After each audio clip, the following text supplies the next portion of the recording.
When aerobic cellular metabolism is deprived of oxygen, the body enters its most immediate state of failure, hypoxia. Tissues quickly degrade, causing systemic collapse. Preventing that collapse requires a continuous, pressurized supply of oxygen-rich blood. Delivering that blood demands perfect synchronization between the heart's electrical wiring, its muscular mechanics, and its hydraulic pressure doors. The heart achieves this through a mechanical loop broken down into two active phases. Systole is the active contraction phase, where blood is forcefully ejected from the chambers. Diastole is the active relaxation phase, where those chambers expand and passively fill with returning blood. To prevent hypoxia, the cardiovascular system executes this sequence of filling and ejecting over 100,000 times every single day. Even a minor hydraulic misstep compromises the entire network. Looking at this table of the cardiovascular system's structural components, the heart pump is divided into 4 distinct chambers and gated by 4 fibrous valves: the tricuspid, mitral, pulmonary, and aortic valves. The movement of fluid through these chambers is governed by a strict hemodynamic axiom. Blood only flows down a pressure gradient. It moves strictly from areas of high pressure to areas of lower pressure. The valves guarding these chambers are entirely passive. They have no independent muscular control. They snap open or slam shut, based entirely on the physical pressure differentials on either side of their fibrous cusps. This passive response to pressure is the mechanism maintaining unidirectional flow. If a valve fails to seal when the pressure shifts, blood washes backward and the pump's hydraulic efficiency is lost. The mechanical cycle begins with an electrical spark. The sinoatrial node fires, triggering a wave of atrial depolarization, which we record on an ECG as the P wave. As shown in this workflow diagram, atrial depolarization triggers atrial systole. The atria contract, squeezing the final blood volume into the waiting ventricles. This squeeze completes filling, achieving end diastolic volume, typically 120 milliliters resting in the chamber before contraction. Before the ventricles can contract, the electrical signal reaches the atrioventricular node. This creates a physiological delay of about 1/10 of a second. Without this tiny pause, the atria and the ventricles would fire simultaneously. The ventricles would attempt to eject blood before they finished filling, reducing end diastolic volume and starving the body of oxygen. Following the delay, the signal moves into the ventricles. This ECG table links the QRS complex to ventricular depolarization, which sparks intense muscular contraction and a rapid spike in ventricular pressure. Within milliseconds, the pressure inside the contracting ventricles overtakes the pressure in the relaxing atria. That reversed pressure gradient forces the mitral and tricuspid valves to snap shut. This table of heart sounds details that exact moment. The sudden acoustic vibration of those atrioventricular valves snapping closed produces the first heart sound, known clinically as S1 or lub. We are now in a critical transitional state. Ventricular pressure is higher than the atria, keeping the entrance doors closed.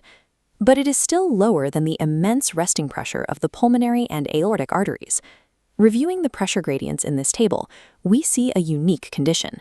Because ventricular pressure is trapped strictly between atrial and arterial levels, all 4 heart valves are simultaneously closed. This phase is known as isovolumetric ventricular contraction. Because liquids are incompressible and all stape doors are locked, the exact volume of blood inside the ventricle cannot change. The heart muscle is violently squeezing an unyielding fluid, purely to build the hydraulic pressure required for ejection. The stalemate breaks the instant ventricular pressure exceeds arterial resistance. The semilunar valves are forced open, and blood ejects into the great arteries. The ventricles do not empty entirely. After a healthy ejection, roughly 50 milliliters of blood remains behind. This residual fluid is the end systolic volume. Repolarization, marked by the T wave, signals the muscle to relax, initiating ventricular diastole. As the ventricular muscle relaxes, chamber pressure plummets below arterial pressure. Blood attempts to wash backward down the gradient, catching the cusps of the semilunar valves and slamming them shut. As this table confirms, this closure generates the second heart sound, S2, or dub. With the exit doors mouth shut and ventricular pressure still higher than the atria, we enter isovolumetric ventricular relaxation. All 4 valves are sealed once again, while internal pressure dissipates back to baseline. The audible sounds of S1 and S2 are physical evidence of the chamber's sealing. Clinically, they serve as the markers for the exact beginning and end of ventricular systole.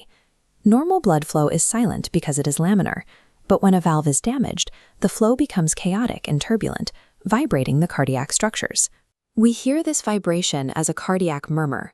There are two mechanical reasons a valve causes turbulence. Stenosis occurs when a valve is stiff and narrow, forcing forward flow through a restricted opening.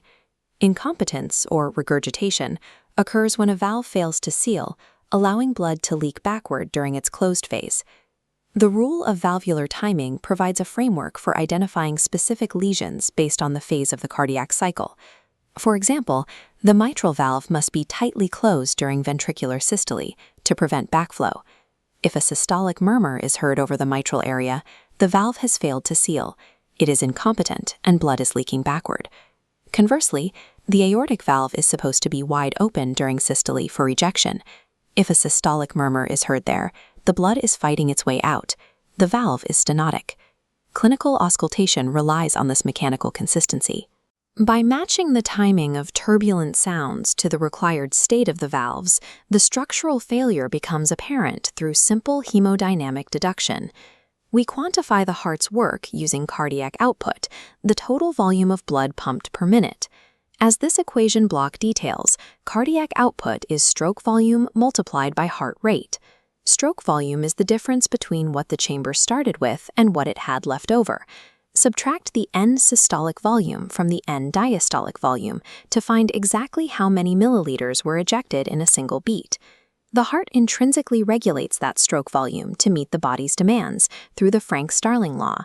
According to this flowchart mapping the Frank-Starling mechanism, as venous return increases, it raises the end diastolic volume.